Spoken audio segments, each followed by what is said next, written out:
The 2026 FIFA World Cup Group I, Norway 1, France 4.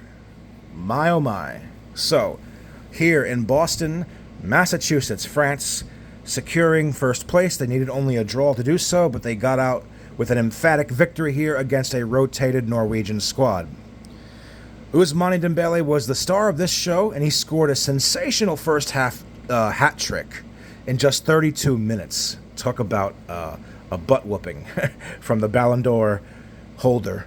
The second fastest hat trick in tournament history. Fun fact. Like I said, Norway, they benched Erling Haaland and Thelo Asgard.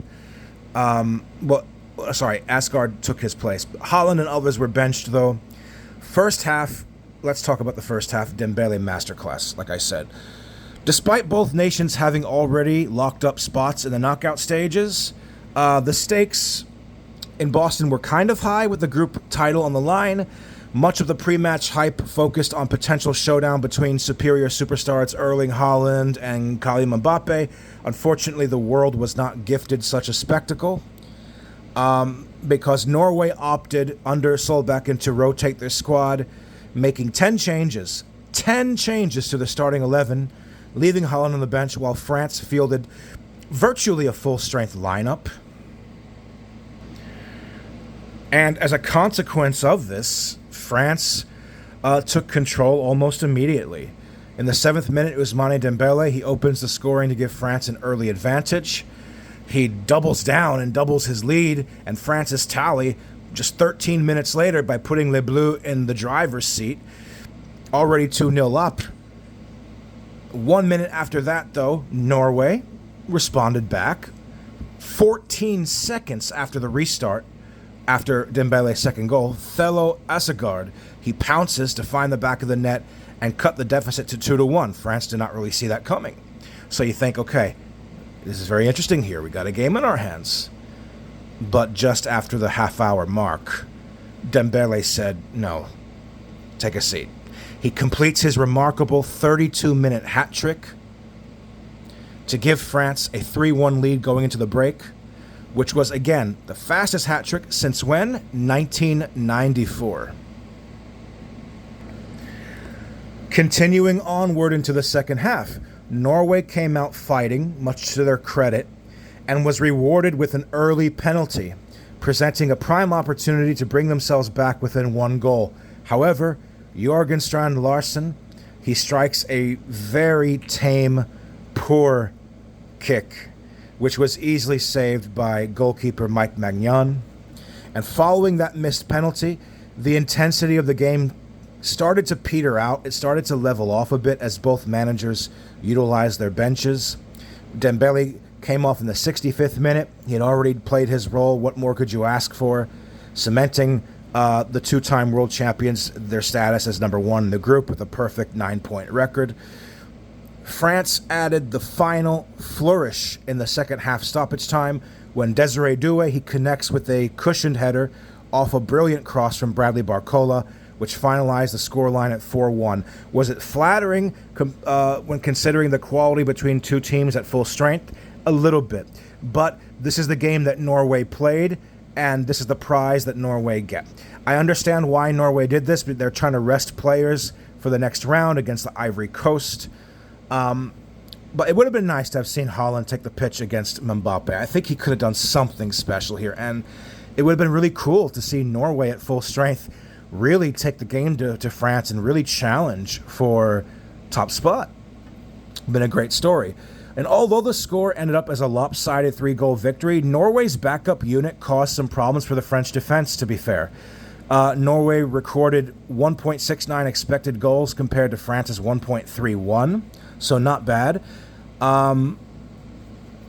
But you will wonder, like, what might have been. Maybe if this was not the last game of the group stage, maybe if this was match day 1 or match day 2, this could have been the game of the tournament, or at least the game of the first round. So I feel like, in some regard, not Odegaard, get it? You like my joke there? Please clap. Please laugh. In some regard, I feel like we were robbed of seeing possibly a classic take place. But I understand the circumstances called for something else entirely. There is an argument to be made if you look at the team's travel schedules that it does change everything, because Norway, finishing second in Group I, now has to travel all over the U.S. while France gets to stay in the Northeast, the Boston, New York, Philadelphia area. Very, very minimal travel there. Small details like that can matter, and champions' mentality is to win every competitive match where there is something to be gained. So in some respects, the romantic in me thinks that this decision by Norway was a little bit... It wasn't brave, to put it mildly. It was not brave. And with some people who say, well, the USA did the same thing. We rotated a squad on our final match day. It's not really the same thing, because the U.S. had won the group regardless. Norway had the chance to win the group. So whether or not the strategy is sound doesn't negate the fact that it's a completely different situation. I do think the overreactions are... I do think the overreactions to the disappointment of the fact Norway didn't field the full-strength squad is exactly that. It's based on disappointment. Everyone did want to see Mbappe in Holland, but now the only chance we get to see that is in the final. But again, I understand.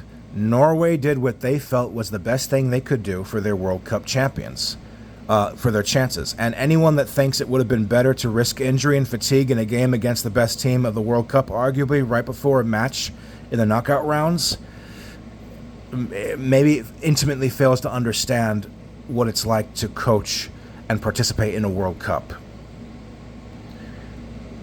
I will say this, however. If anything, this puts pressure on Norway to go out and beat the Ivory Coast, who they will meet in the next round. Because if you make this sacrifice for the group, you necessarily hoist upon yourself some more hope and expectation. So Ivory Coast, very decent African side, good dark horse candidate. But whether it's fair or whether it's unfair, I'm not giving an opinion one way or the other.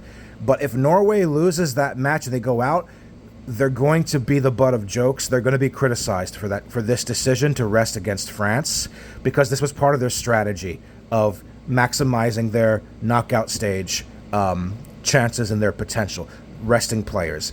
Coming up against a team of relatively equal caliber, I would say Norway's a little bit better than Ivory Coast. They kind of better hope they win it, because this decision is going to be analyzed for years and years if they don't.